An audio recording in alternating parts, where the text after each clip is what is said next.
Following the scheduled arrival into the Empyrean 442 system, Exo-Dallas ordered a preliminary exploration path, taking us past the 4 planets in the system, in order to do initial medium-range scans and analysis. The PEP took us uneventfully past the 3 solid planets, of which one was at a distance to the star, permitting it to have liquid water. It wasn't until we were en route to the gas giant that Captain Derish ordered a course change, disrupting the planned flyby by setting a course that would result in the tricard colliding with the core of the planet. As the sensors indicated the gas giant's gravity well beginning to have an effect on the ship's trajectory, the sensor suite operator detected a construct initially deemed to be a ship of non-human origin, positioned in a location that would have put the tricard in a compromised position had the captain not ordered the course adjustment. The ship turned around and discharged a high-energy weapon, searing the tricard's in-atmosphere dorsal fin. The captain ordered a close proximity flyby near the gas planet's surface. This resulted in enough turmoil on the surface of the planet to create a smokescreen, covering the evasive course of the tricard, and allowed for a high-effect slingshot maneuver to accelerate the ship on an escape trajectory, conserving enough to extend the exploration range by a factor of 0.32. 1 week and 42 hours later, we docked at the Terran Exploratory Way Station Curious. The Admiral leaned back in his chair as the clerk finished reading the report out loud. "Is this your report, Lieutenant Hansen?" "It is, Admiral." He rolled a bit forward with his torso and rested his elbows on the half-circle shaped table in front of him. The remaining 6 high-ranking officers, flanking him with 3 on each side, said nothing. "You are aware of Captain Derris's," he cleared his throat softly, "unique situation." I nodded. "Yes, I am aware of the captain's exotic behaviour." One of the officers on the end of the table choked a giggle. The rest held their faces in parade fixation. The Admiral sighed.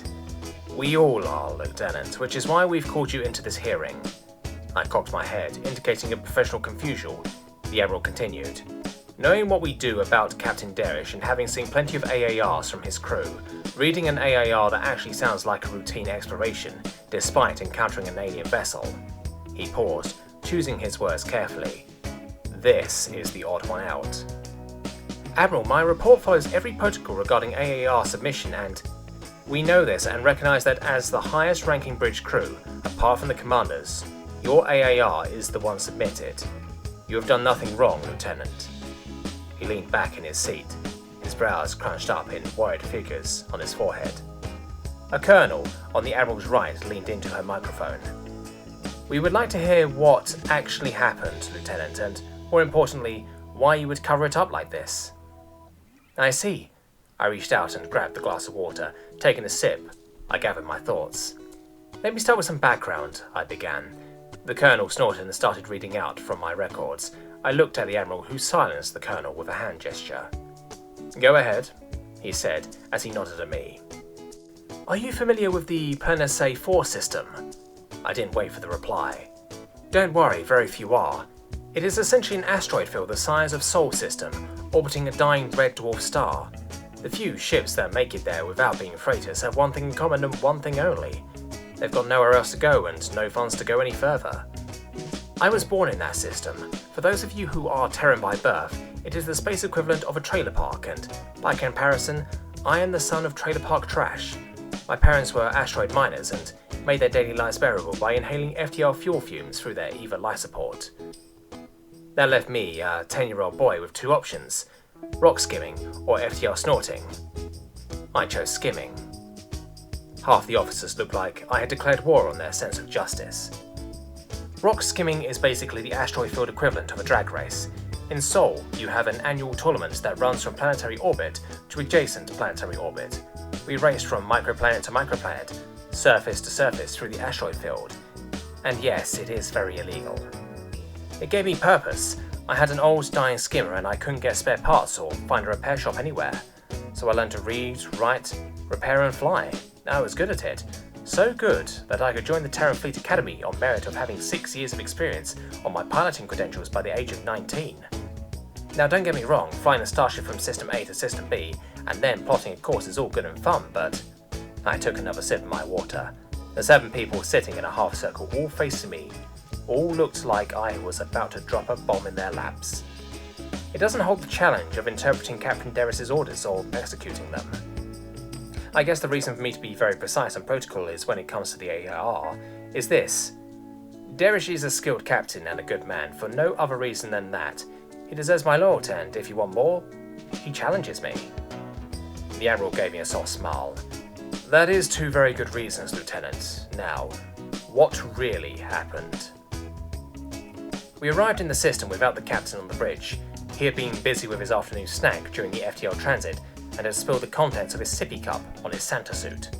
XO Dallas had suggested to him that he'd go change into something that wouldn't stain from prune juice if there was a repeat spillage, and the captain had agreed, and moonwalked off the bridge so not as to stain the floor behind him, while sucking on the tassel of his hat.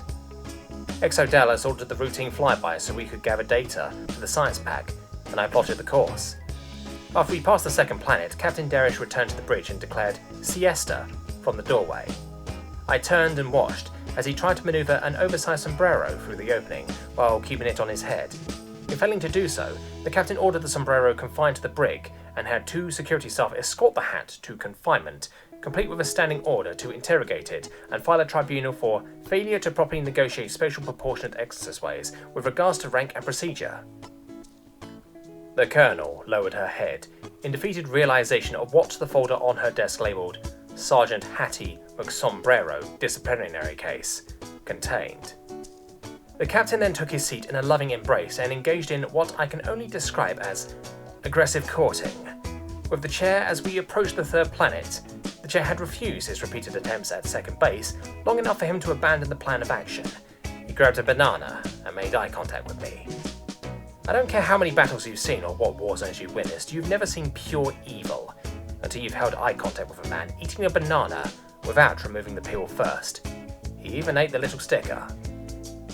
Hansen, he said, as we passed the 3rd planet, still keeping eye contact. Adjust course by 3 degrees port 2.5 down. I looked around at the faces on the other side of the table and shrugged. After 7 tours with Derris, you stop asking questions. I adjusted the course and every collision alarm on the bridge went off. 30 seconds later, the sensor operator spotted the alien vessel and, "You've described it as non-human," a general from Tactical Command said, interrupting me. "I did, sir. Flying saucer seemed a bit unprofessional for an after-action report." "Agreed. Continue." "Thank you." Derris threw himself on the decking as the alien weapon discharged, and the damage report on my screen noted that in-atmospheric flight was discouraged. That was when the captain jumped onto his console and yelled, "Surf's up, my dude! Cowabunga!" So I turned the tricard off the collision course and switched to the gravimetric engines, skimming the surface of the gas planet like a surfboard, weaving left and right, following the instructions of the captain. The maneuver whirled enough gas up behind us to create a gas smokescreen for us to hide behind, hopefully making whatever targeting systems they had on that ship useless. They did, however, follow us into the cloud, and when they fired their energy weapon again, they ignited the cloud surrounding them. I caught the gravity well velocity of the planet and used it to slingshot us into the exit path from the system. The rest occurred as the report says. The Admiral looked at me, his eyes trying to convey something I couldn't understand. "The tricard needs to have half the armor plating replaced. Are you sure you just skimmed the surface of that gas giant?" I shrugged. "Must have been corrosive gas, sir." He nodded, slowly, and dismissed me. When I got back to the tricard, I told Captain Derris what had happened at the hearing. His reply was this: "There's a sticker on bananas?"